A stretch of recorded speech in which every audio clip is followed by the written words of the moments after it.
otra vez. Esta vez tenemos que realizar un contenido que se llama el lenguaje audiovisual, que tiene que ver con esos códigos que se manejan tras la utilización de la cámara y también de los recursos narrativos que se pueden aprovechar con la relación de la historia y el tiempo fílmico. Esta presentación va a ser lo más corto posible porque lo que se quiere es concreción, pero lo que te tengo que comentar es que hay dos partes de esta presentación. Una tiene que ver con el uso de cámara y la otra tiene que ver con el tiempo fílmico, que es mucho más breve. Entonces vamos a hablar rápidamente de algunas cosas que seguramente ustedes ya manejan gracias a fotografía, y lo primero de ellas son las posiciones, que es la altura relativa de la cámara o el dispositivo con el que usted grabe del suelo. Y entonces comenzamos con uno a uno a explicarlo. El primero es el nivel rasante, como hoy lo dice, es la cámara a ras de suelo, y muy bueno para las tomas que nos muestran alguna acción que ocurre justo a ese nivel, o queremos hacer a partir de allí cualquier inclinación hacia arriba para poder apreciar un buen plano en contrapicado. Lo importante acá no es la inclinación como tal, sino es la ubicación de la cámara, en este caso en el suelo. Así también con la posición baja, ya no es en el suelo, es un poquito más arriba, alrededor del tamaño o la altura de las rodillas, y con eso también se desea pues significar que las cosas que estén a ese nivel puedan ser grabados de manera bastante nivelado.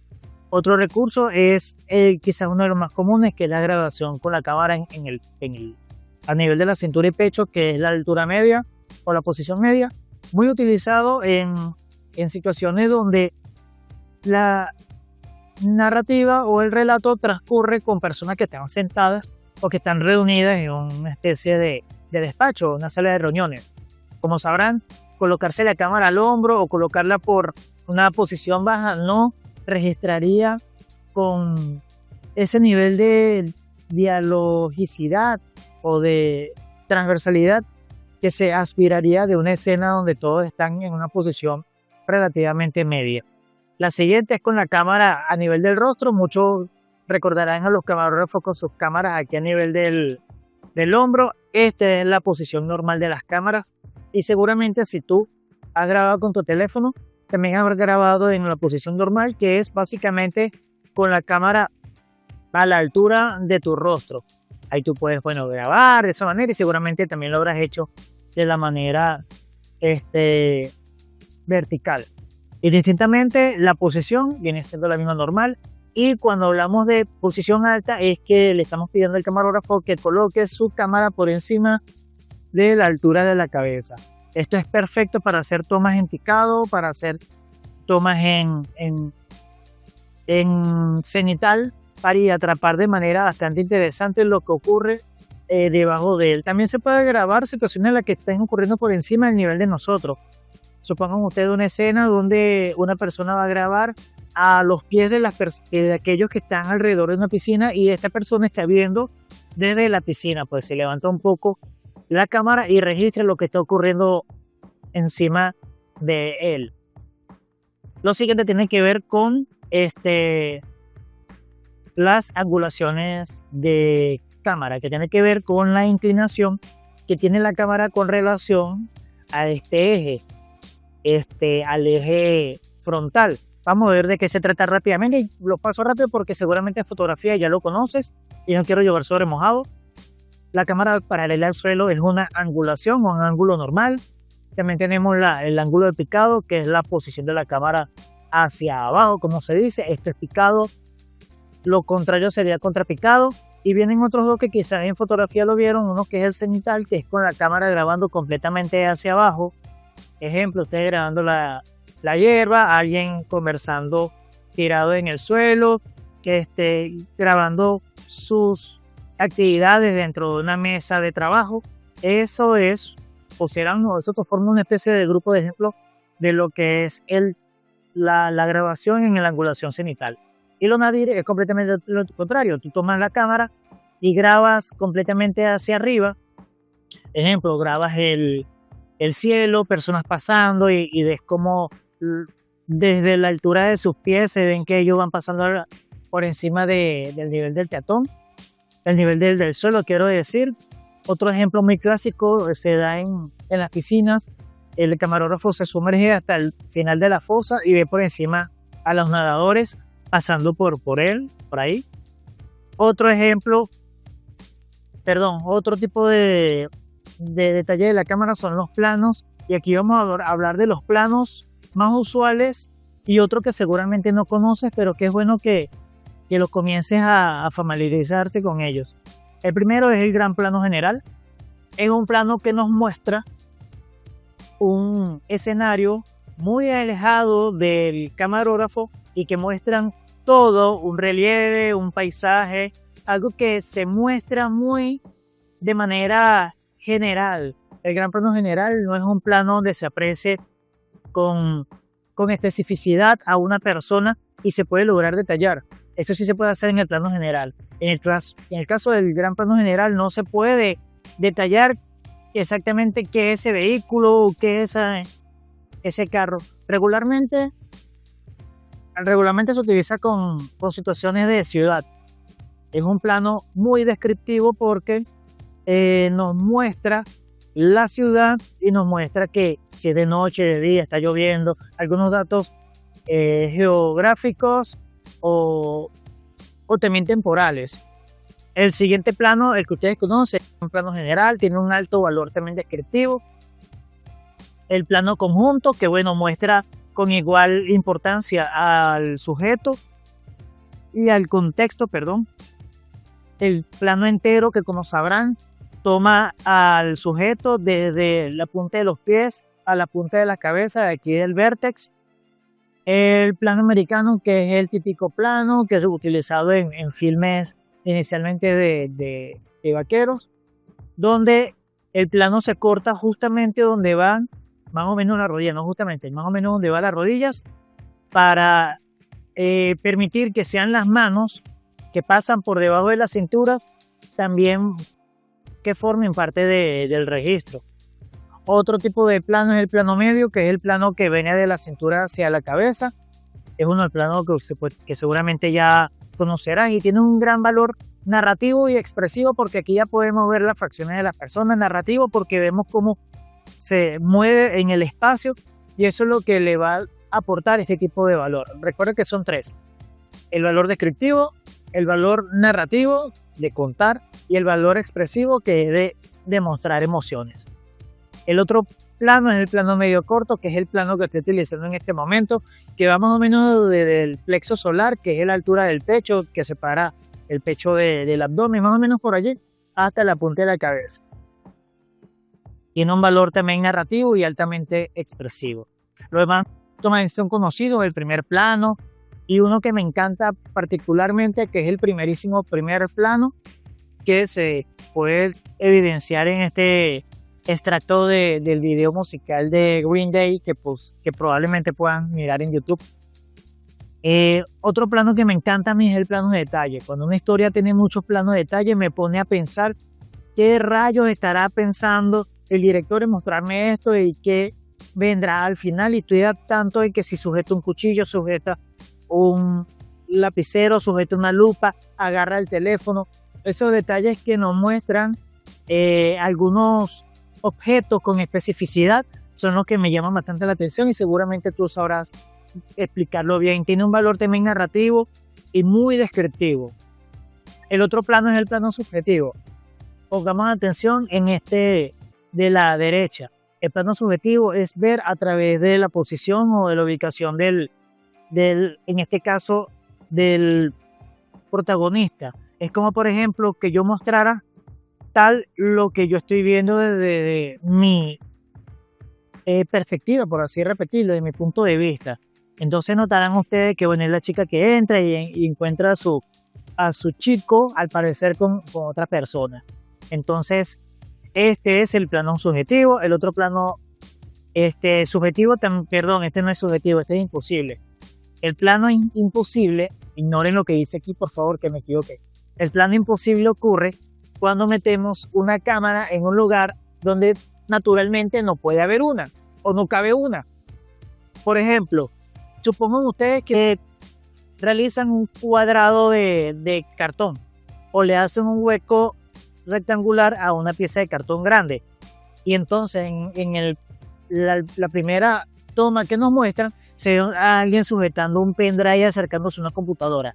Y el siguiente plano o la siguiente toma es una vista desde atrás de la cartulina mostrando este espacio rectangular y alguien acercándose con un pendrive. Por supuesto, es un plano imposible porque es imposible que dentro de un equipo como una computadora haya una cámara dentro de cada puerto USB para que nos muestre.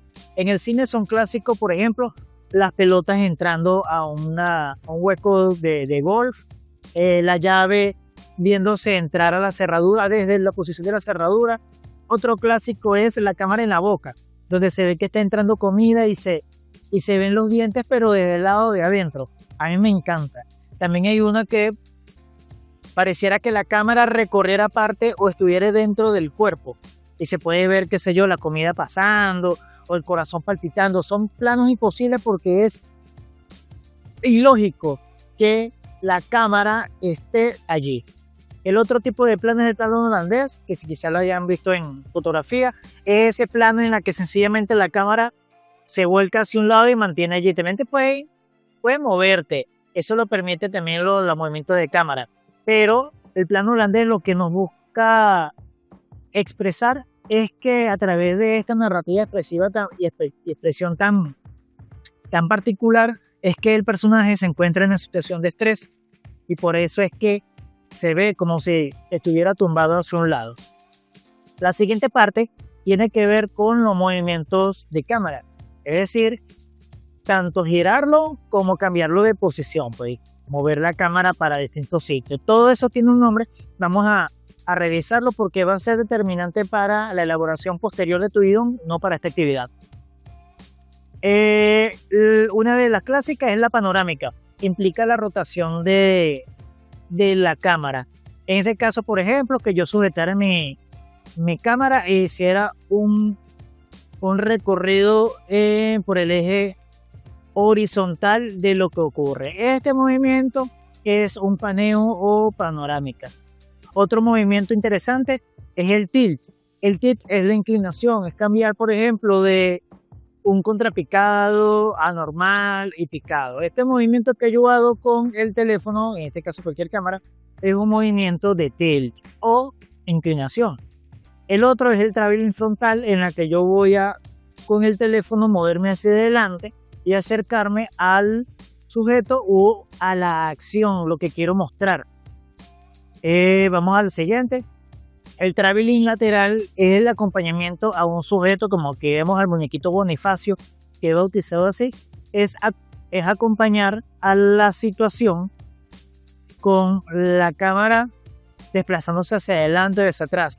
Aquí lo importante es que el acompañamiento sea en lateral, de cualquiera de los dos lados, pero que siempre muestre la acción siendo acompañada.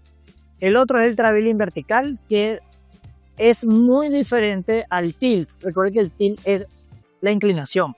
El traveling vertical implica que yo muevo la cámara hacia abajo o hacia arriba. Claro, ¿y tú puedes combinar movimientos? Sí, pero necesitamos saber y familiarizarnos con los términos de los movimientos básicos. El siguiente es el roll, que es muy bueno para combinarlo con los planos holandeses, que implica básicamente inclinar la cámara de manera constante o uniforme o de una sola vez. Esto nos va a mostrar una especie de mareo, de incomodidad, de enfermedad. Vamos al siguiente, que es el zoom out. El zoom out o zoom in. El zoom no es un movimiento natural de la cámara. Las cámaras deben imitar ese movimiento, y ya sabrán ustedes que en el caso de los teléfonos celulares el zoom se realiza solamente con este gesto con ambos dedos. En otros teléfonos puede ser configurable con los botones de subir y bajar volumen, y hasta me parece que es mucho más preciso hacerlo de esa manera que con los dedos. A veces hay torpeza con este movimiento y no todos los teléfonos responden de manera satisfactoria con el movimiento de zoom. Yo prefiero no utilizarlos en teléfonos porque es bastante incómodo tener un resultado satisfactorio con eso. Entonces, esta segunda parte es sobre la narrativa lineal. Vamos a pasarla también, pero más con calma porque esto sí yo no lo vieron en fotografía. Este es nuevo para ustedes. Entonces, la primera parte de la narrativa tiene que ver con la narrativa lineal, que es cuando tú cuentas algo en el sentido lógico en que nosotros vivimos las cosas. Pasado, presente, futuro. Luisa vino, se comió el pan y se fue. O sea, lo hizo en ese orden lógico de las cosas. La narrativa lineal es bastante cómoda y nos permite jugar con otros parámetros por ahí que vamos a revisar. La primera es adecuación. La adecuación implica cuando nosotros mostramos en el minuto de grabación un minuto real de acción, lo que llaman por ahí el plano secuencia o tiempo real, es precisamente eso. En lugar de nosotros hacer ediciones o edit, como se dice ahora, para mostrar lo que se hizo en 15 minutos, mostrarlo en un minuto nada más, mostramos una grabación prácticamente sin editar de un minuto en un minuto de producción, en un minuto de video.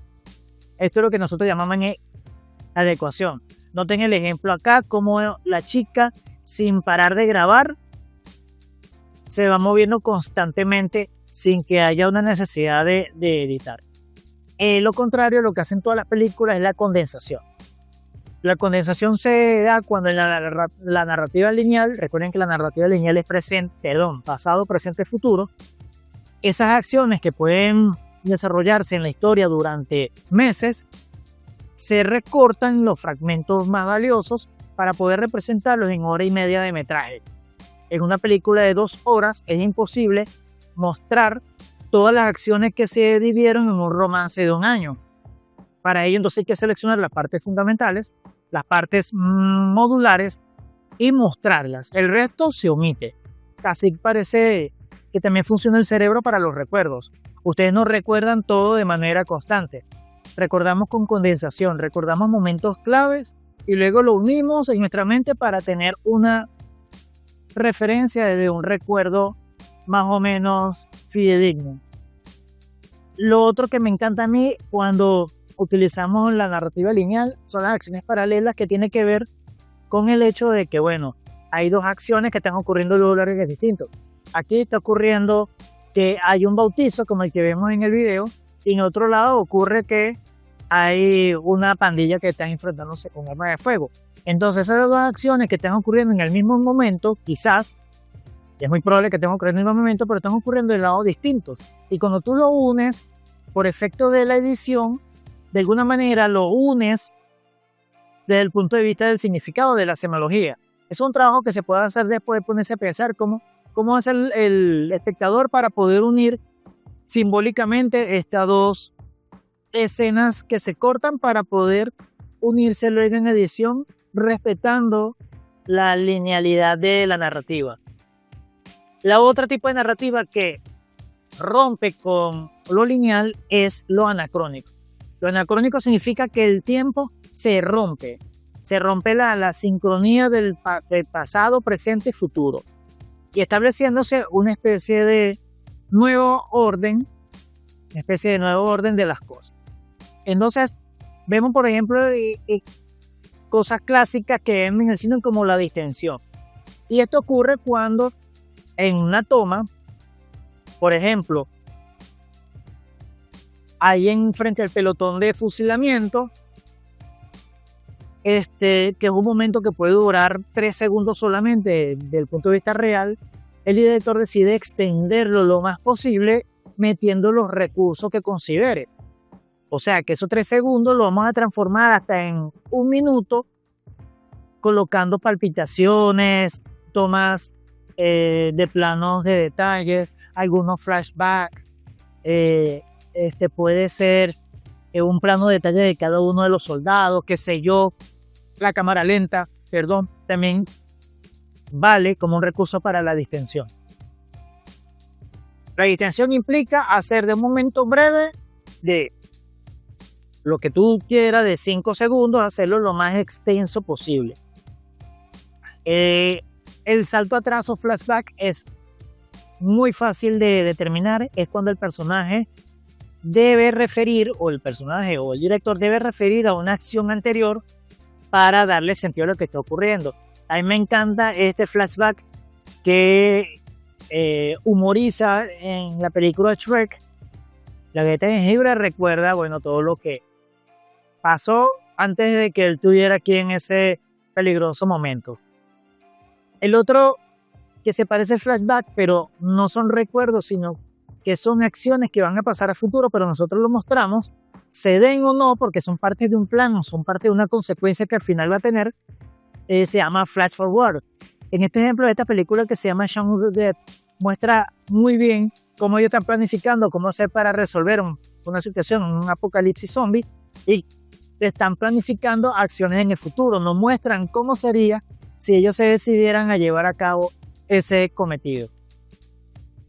Lo siguiente es el tiempo congelado. El time freezing te implica que las acciones se van a congelar, pero la cámara no. Es decir, tú puedes tener un combate en esta posición y hacer que la cámara continúe registrando ese momento congelado alrededor de las dos personas que estén peleando. Y luego, en ciertos momentos, continúas con la grabación de manera convencional o no. Para los casos en los que utilizamos muy poco presupuesto, a veces se le pide a los actores que hagan ese congelamiento de manera lo más natural posible y se tienen que quedar congelados durante un buen tiempo, sin movimiento, inmóviles, hasta que la cámara termine de hacer el desplazamiento que necesita para la toma. A mí me encantaría que algunos de ustedes hicieran un time freezing. Nunca me han mostrado uno de esos en un producto. Quién sabe si este año es la primera vez. El tiempo en reversa es literalmente devolver el tiempo en la propia grabación. Ya saben ustedes que cuando uno edita, uno puede pedirle al programa de edición que gire la lógica narrativa del video y entonces las personas aparecen corriendo hacia atrás, saliendo de la piscina, montándose en la plataforma, levantándose del suelo y montándose en la bicicleta. Situaciones bastante curiosas y a veces hasta hilarantes. Lo otro es la cámara lenta o slow motion, que es un clásico del cine también. En este caso, el clásico es la película Matrix, que en el 99 ya nos mostraban estas maravillas de efectos visuales. También se puede realizar con cualquier tipo de acción y se verá igualmente increíble. Así sea grabando a tu perro llegando hacia ti, corriendo, lo grabas en cámara lenta y se va a ver fabuloso. Lo último es la cámara, me parece que es lo último, la cámara rápida o fast motion, cuando lo que queremos es acelerar el paso del tiempo por unas acciones que transcurrieron durante mucho tiempo. En este ejemplo vemos que de la película La Naranja Mecánica, estas personas están divirtiéndose durante varias horas en la habitación de uno de ellos. En ese caso, para demostrar todo lo que hicieron, aquí no mostramos todo lo que hicieron, perdón. Lo que hacemos es acelerar, eliminando algunos de los frames y superponiendo algunos otros de tal manera de que se note como si pasara mucho más rápido. Me parece que es fascinante el buen uso de este recurso cuando se sabe hacer bien. Y bueno, creo que con eso finaliza la presentación como tal. No muestro todos los ejemplos porque muchos de ellos están en internet y pueden, al descargar la presentación, disfrutar de todos ellos. Muchos de ellos tienen enlaces que pueden disfrutar y en el caso de que no lo tenga, como en el caso de algunos que mostramos, ya voy a pasar hasta algunos, tienen los nombres de las producciones para que ustedes puedan disponer de él. Por ejemplo aquí, en este video, bueno, se llama Sprite, es un comercial en YouTube y bueno, cuando veas a una chica en la playa lo verás y sabrás de qué se trata. Entonces, con esto concluyo. Yo sé que fue bastante rápido, pero espero que les haya servido para mejorar su léxico en cuanto al lenguaje audiovisual. Nos vemos.